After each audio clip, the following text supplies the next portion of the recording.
함께 하나님의 말씀을 묵상하고 날마다 나의 신앙 일기를 쓰면서 신앙의 성장해가는 TV 데일리 큐티 나무향기입니다. 오늘은 9월 16일 금요일입니다. 오늘 함께 큐티할 성경 본문은 사도행전 3장 21절에서 26절입니다. 하나님이 영원 전부터 거룩한 선지자들의 입을 통하여 말씀하신 바 만물을 회복하실 때까지는 하늘이 마땅히 그를 받아두리라. 모세가 말하되 주 하나님이 너희를 위하여 너희 형제 가운데서 나 같은 선지자 하나를 세울 것이니 너희가 무엇이든지 그의 모든 말을 들을 것이라. 누구든지 그 선지자의 말을 듣지 아니하는 자는 백성 중에서 멸망받으리라 하였고, 또한 사무엘 때부터 이어 말한 모든 선지자도 이 때를 가리켜 말하였느니라.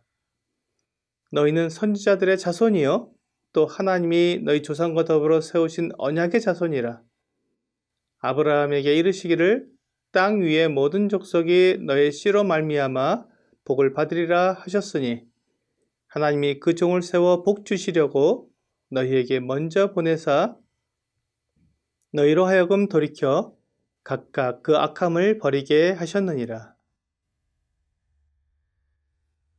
오늘도 친지들과 함께 즐거운 추석 명절을 보내고 계시리라 믿습니다.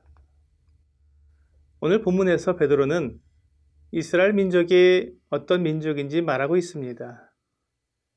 그들은 선지자들의 자손이요 하나님의 말씀을 맡은 민족이었습니다. 이스라엘 민족은 하나님의 계획을 알고 믿고 순종하기 위해 하나님께 선택된 민족이었습니다. 세계의 그 어떤 민족도 이스라엘 민족과 같은 영광과 권위를 받은 민족이 없습니다. 하지만 이스라엘 민족이 하나님께 선택된 것이 그들에게 어떤 장점이 있어서나 그들이 특별하기 때문이 아니었습니다. 오히려 그들이 작고 보잘것없기 때문에 하나님께서 그들을 통해 하나님의 능력을 보이시면 다른 민족들이 하나님께서 그들과 함께 하시는 것을 알아볼 수 있기 때문에 그 민족을 택하신 것입니다. 하나님은 이스라엘 민족이 하나님의 영광을 드러내고 하나님과 동행하기 위해 그들에게 하나님의 뜻을 알려줄 선지자를 보내주셨습니다. 그들을 통해 하나님의 계획과 뜻을 알고 그 하나님의 계획에 순종하게 하신 것입니다. 하나님의 말씀을 알고도 순종하지 않으면 멸망을 당할 것입니다. 성경에서 계속해서 반복적으로 말씀하고 있는 것이 있습니다. 그것은 하나님의 말씀에 순종하라는 것입니다. 하나님의 말씀을 듣고도 순종하지 않으면 하나님을 거역하는 것이기에 하나님은 그에 대해 반드시 벌하십니다. 하나님께서 이스라엘 백성들을 통해 하나님이 살아계시며 온 나라와 민족을 다스리는 분이라는 것을 나타내어서 다른 민족들도 하나님을 섬길 수 있기를 원하신 것입니다. 하나님은 이스라엘의 하나님이 아니라 모든 민족의 하나님이십니다.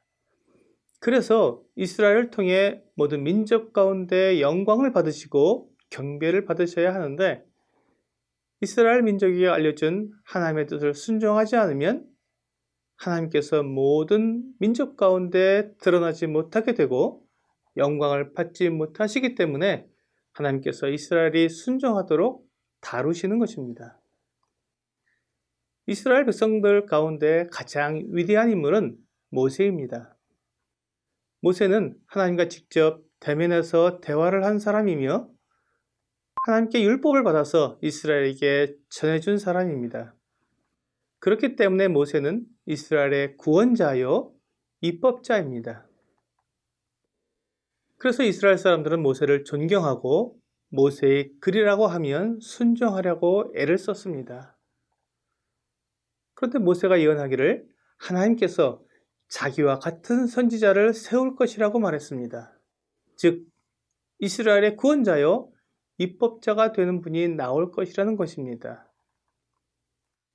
지금 모세가 말하는 분은 모세보다 크고 완전한 분입니다. 그분은 완전한 구원자요 완전하고 거룩한 법을 세워주시는 분이십니다. 그렇기 때문에 사람들이 그분의 말씀에 순종해야 합니다. 이것은 모세뿐만 아니라 사무엘 이하 모든 선지자들이 계속해서 예언을 해왔습니다. 결국 구약 성경 전체가 바로 이 예수님을 예언해왔고 예수님이 오셔서 이루실 구원에 대해서 예언해 온 것입니다. 그래서 성경의 주인공은 예수 그리스도이시며 성경의 주제는 예수께서 하나님의 아들 그리스도이시라는 것입니다. 우리가 성경을 읽고 설교를 들으면서 예수 그리스도에 대해 알지 못하고 믿지 못하며 순종하지 못한다면 그것은 하나님의 뜻에서 벗어난 것입니다. 모세의 율법을 지키기 위해 이스라엘 백성들은 모세 어경을 어려서부터 암송하고 노래로 부르며 그들의 이마에 붙이고 손목에 매며 집 기둥과 문에 붙여서 들어가고 나오면서 계속해서 하나님의 말씀을 묵상하고 지키고 있습니다. 그렇다면 모세보다 훨씬 뛰어나신 하나님의 아들 예수 그리스도의 말씀에 대해서는 어떠해야 하겠습니까? 교회는 예수 그리스도의 말씀을 맡은 사람들입니다. 이스라엘 백성들이 구약 성경을 맡은 것처럼 교회는 예수 그리스도의 말씀을 맡아서 지키고 전하기 위해 부르심을 받은 사람들입니다. 예수 그리스도를 믿는 사람들이 그 말씀을 믿지도 않고 지키지도 않는다면 예수님은 세상의 구주로서 영광을 받지 못할 것입니다. 오늘의 적용 질문을 보겠습니다. 하나님께서 예수님을 세우셨다는 것이 나에게 어떤 의미가 있습니까? 예수님을 세우셨다는 것은 구원자로서, 입법자로서의 의미가 있습니다. 나를 구원하신 예수님, 내가 이 세상을 살아가는데 지켜야 할 법을 주신 분이십니다. 예수님을 통해 구원을 받아 영원한 생명을 누리며 예수 그리스도의 법에 순종하는 저와 여러분이 되기를 기도합니다. TV 데일리 큐티 나무 향기는 성경을 읽고 날마다 나의 신앙일기를 쓰면서 믿음이 성장하도록 돕는 큐티 시간입니다.